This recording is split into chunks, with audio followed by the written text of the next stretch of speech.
time and tide wait for no man.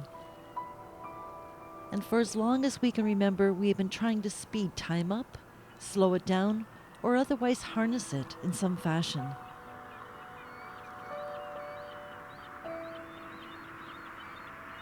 The sundial is the oldest known device for the measurement of time and the most ancient of scientific instruments.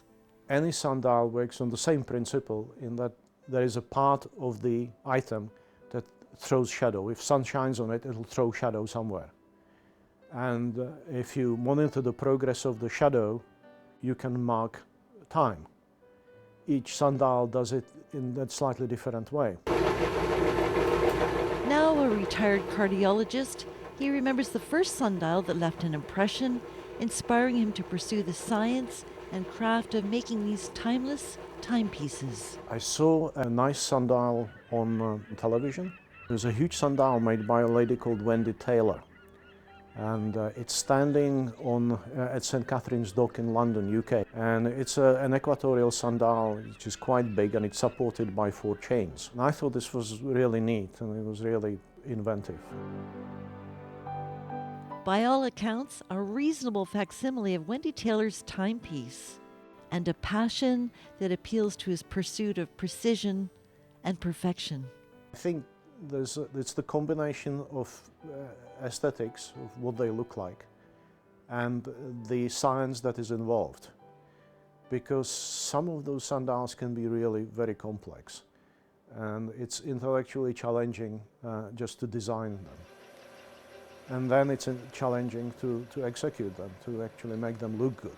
Michael Koblic says he learned metalwork through the University of Google and by trial and error. I feel privileged that we live in the age of internet, because there is no way 20 years ago, when the internet started, about 20 years ago, because I remember getting in on the ground, there's no way I could have learned all these things the way I can do now. Contrast that with the seemingly universal appeal of a timepiece with ancient celestial origins. I don't think I've anybody actually heard verbalizing why they like a sundial. I think it's an unusual item. It's an item that's associated with timelessness as much as time. Many of these sundials have been around for hundreds of years. They're usually placed in areas which are very pretty or very peaceful. So I think it appeals to some subconscious desire for peace and longevity.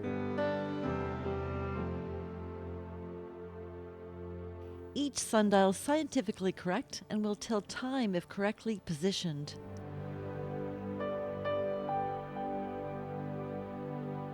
In Campbell River, I'm Margie Griefs.